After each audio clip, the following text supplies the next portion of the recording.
I have always been apprehensive about what happened in Kenya. I said that I was not going to talk about the 2022 elections until certain things had happened.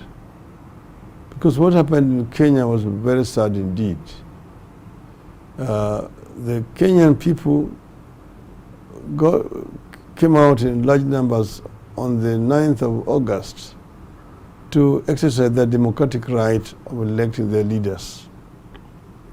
In my view, that kind of right should be respected by everybody else. Nobody should try to interfere with the right of the people, their sovereign right to elect leadership of their choice. Unfortunately, what happened in Kenya was regrettable, particularly when it came to the presidential elections.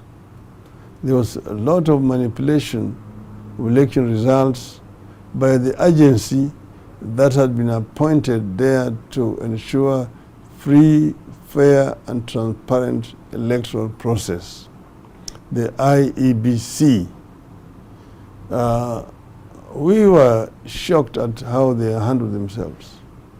But let me just say that the electoral process, in as far as the people voting at the polling station, the counting and announcing a result at the polling station, the tallying at the constituency center, and the transmission, they all went very well. There was no interference at those levels, and the results were declared in a very transparent way.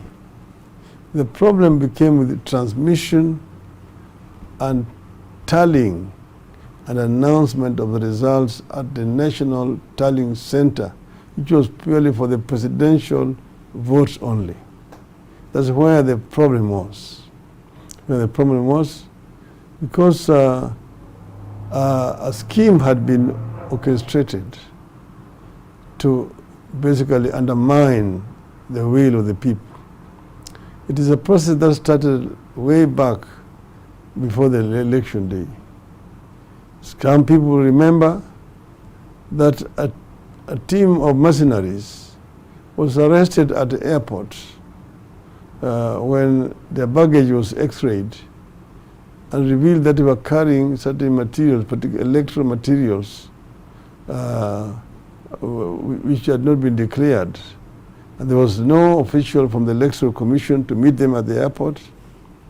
When asked, they said that they were going to meet somebody who is an agent of the IEBC.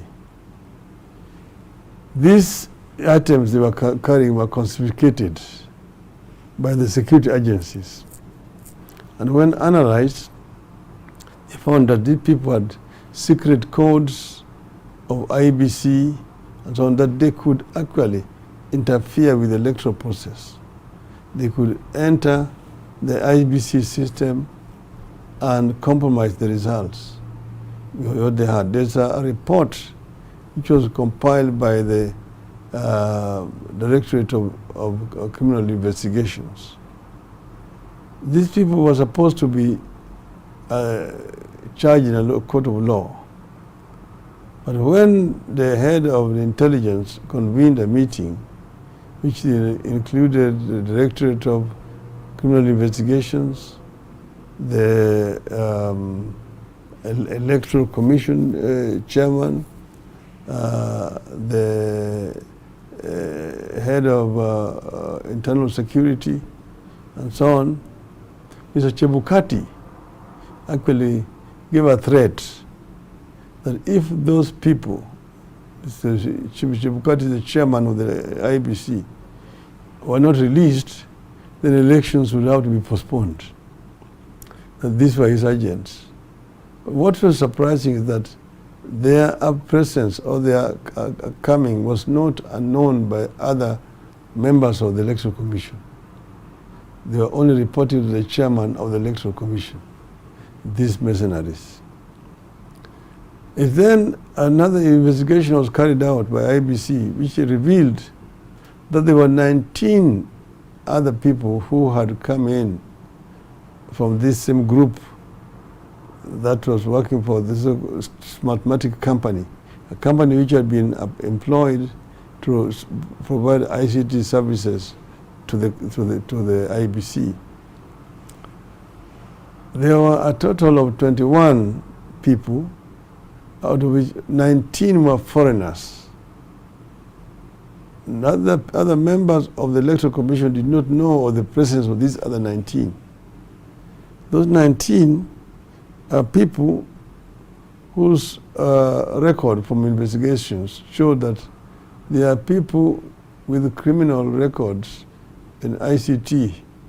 They had committed cyber crimes. In other countries, they are being looked for, like in Sri Lanka, they were being looked for. So these were basically crooks who had been smuggled into the country by the IBC for purposes of compromising the electoral process. Come now the day of the elections. The elections were, Kenyans turned up in numbers to vote, and they exercised their right at the polling station. And the counting and tallying at the polling station was flawless. After that, the presiding officers went with the results to the constituency tallying center. Again, at that center, there were no problems. The tallying was done, and at the polling station, they came with Form 34As, they called, for the presidential votes. At the constituency tallying center, then the returning officer now had what is called 34Bs for the presidential votes. So tallied. And each time this tallying was done, the form would be scanned and then will be transmitted to the server at the national level. Now, one assumed that those results were the ones which were being received by the Electoral Commission and which were going to be announced. What we have now discovered since that time is a different story. First, we discovered that there were 4 different servers. There's one server which was in the Netherlands, in the clouds. 2, there was another server in Venezuela. 3, there was another server in the anniversary towers, headquarters of the Electoral Commission. 4, there was another server in the industrial area. And 5th, there was a portal at the National Tallying Center at the Bomas of Kenya. So what would happen was that when these results were being transmitted from the polling station and even from the constituency tallying center, they were going to these 4 servers. But with the server in Venezuela, where it was manipulating the results, altering results, and transmitting to the portal which was at the National Tallying Center. That is where the crime was committed. So that the results which were at the National Tallying Center were differed to a very large extent from the results which had come from the constituency tallying center. So what was, therefore, what now happens is that you have the results which had come from the constituency tallying center and they were available in the server at the IBC headquarters in Anniversary Towers. At the tallying center, the Bomas of Kenya, our agents were suspicious with people who were walking around with gadgets and which were involved in altering results. And attention of the chairman of the Electoral Commission was actually drawn to these facts. Now, the chairman of the Electoral Commission had said that he was not going to announce the presidential result outcome until he had received the originals of forms 34Bs from the returning officers to 290 constituencies, plus one which is for the diaspora, therefore 291, that he would only be able to complete Form 34C out of this sum total of 291 Form 34Bs. That is how when he was going to originate 34Cs. That's what he said.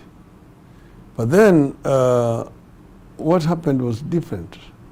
As you know, as the tallying was going on, the portal was live, and the people were seeing on the television screen the results as being coming from constituencies. They were being announced, and the people were showing it. So the figures kept on changing. However, 2 days before the end of the exercise, they stopped the portal. It was no longer showing anything. And then they were going through constituencies, but they were no longer being posted in the portal. Then now they reached a stage where there were 29 constituencies which still remained. The chairman stopped the exercise at that point. And then later he said he was going to rest. He went to rest.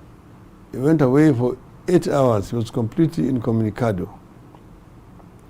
When he returned after these 8 hours, he came and then called the commissioners and told them that he had the final results which he wanted to announce.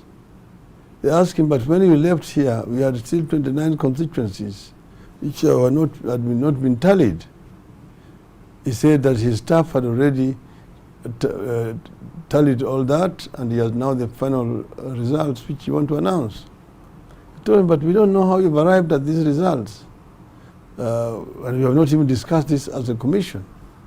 He said, no, I'm the returning officer. I have the sole prerogative to announce the results, and I'm going to announce. At that which point now these other commissioners walked away, protesting, saying that they could not be party to a process that was opaque, that had not been party to. And then that's how they walked away, and they went and then addressed the press conference. Chebukati, of course, went then and made his own announcement. We were not satisfied. Our people were, of course, tantalized. But we said, look, follow the process of the law. So we'll go to the Supreme Court. And we went to the Supreme Court. But what happened in the Supreme Court was a charade. Because at the Supreme Court, our lawyers demanded access to the server so that they could be able to download information which is available in the server.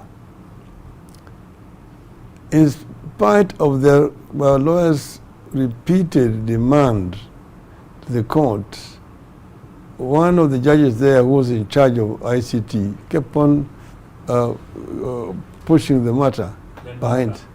Yes, Justice Lenaula. He knew exactly why he was doing it.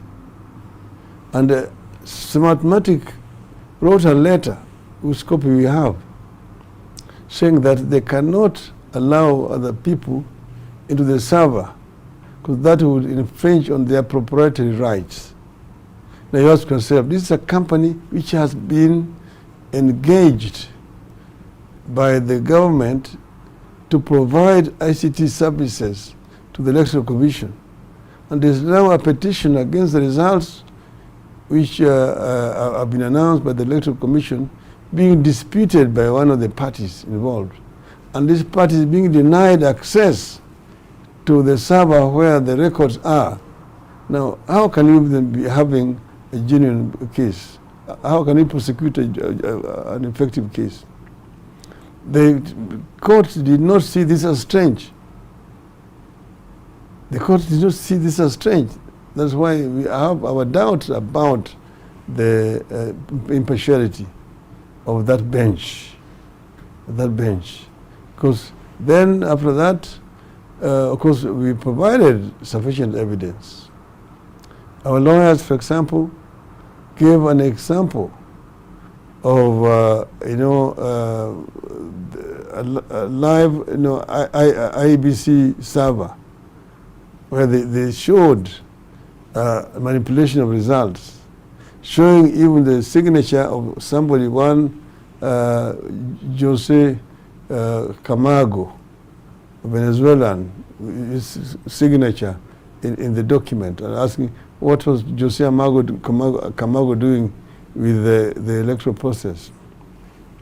They showed that one of the KIMS kits, because KIMS kit was supposed to be distinct. Each KIMS kit had its own identification number and it could not be duplicated. But now I have a case where one KIMS kit was transmitting results from a polling station in Mount Elgon. And then within 8 minutes, it was transmitting the same one, it was transmitting results from a polling station in Nyeri, over 300 kilometers away. The question was, how did this happen? The court did not find this as strange at all. But the fact is that these results were being transmitted from one center in Venezuela. That's the fact that we have now established. Okay? So then the Supreme Court went and made this ruling, which of course we said we respect, but we disagreed with. And the language that they used in that judgment is awful. So we said, shame on the Supreme Court. But we said, the truth will come out one day. This is not the first time that we went to the Supreme Court. You remember, we went to the Supreme Court in 2013. Then we went to the Supreme Court in 2017. In 2017, we had evidence, of course. And in 2017, the Supreme Court annulled the results and said that the chairman of the Electoral Commission himself was culpable. Now, the evidence that we had this time around was much more weightier than the evidence that we had in 2017. But we were shocked and consterned at the behavior of the Supreme Court this time round. We were really very shocked and surprised at what the Supreme Court did. It was basically a contempt against the will of the people of Kenya, which is very unfortunate indeed. But then, as they say that the ills that men do lives on to haunt them. Here we are now, an insider of one of the officials of IBC has had at least the courage to come forward and reveal what transpired within the IBC. I think this is something that needs to be encouraged very much. It is a shock. I asked one of these diplomats in Kenya, I said, a situation we saw, the kind of circus we saw at IBC, where 4 commissioners are saying no, 3 commissioners are saying yes, and then you still say that that result is valid. Would this happen in Europe? They told me no, in Europe it would not be accepted. In fact, that country would be suspended from being a member of EU. But I said, but in Africa, it is okay.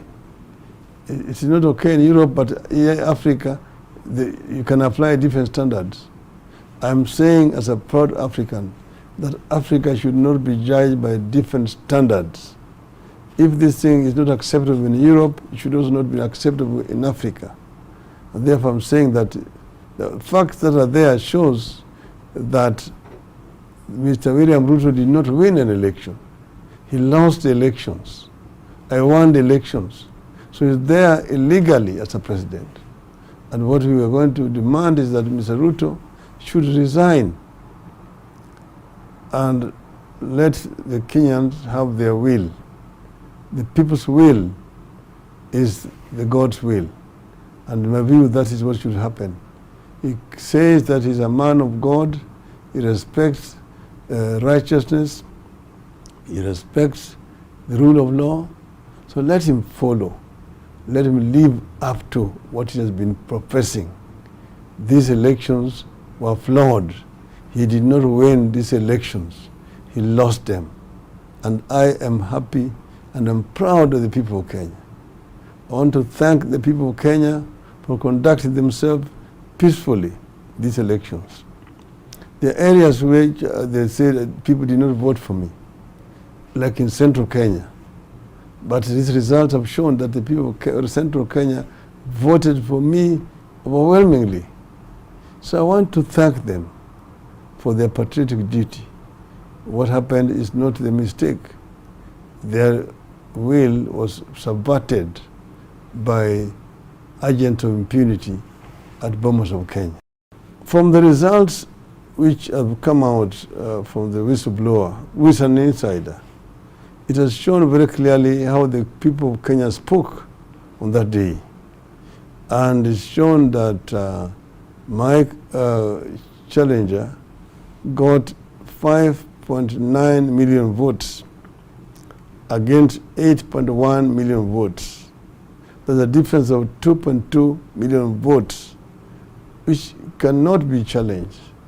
And that's why I'm challenging Mr. Ruto to accept the will of the people of Kenya. Because otherwise it is going to be like an illegitimate government ruling the country. It's just like a civilian coup that has been orchestrated by the IBC and in connivance with Mr. Ruto himself. In my view, this is not right. The voice of the people or the voice of God. Vox populi, vox Dei.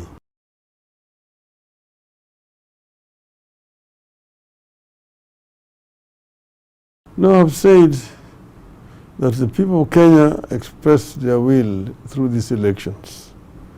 Those who are resident in the country voted for me overwhelmingly.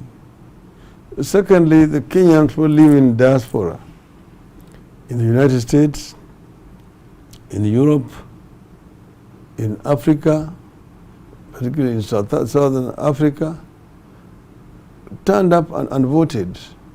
And the diaspora vote, although it was not as huge as would have been expected, but it was majority in my favor. So I want to thank them for turning up and voting for me in those elections. I want to thank them very much, and I tell them that their vote did not go in vain. When we form a government, we will definitely work together with them.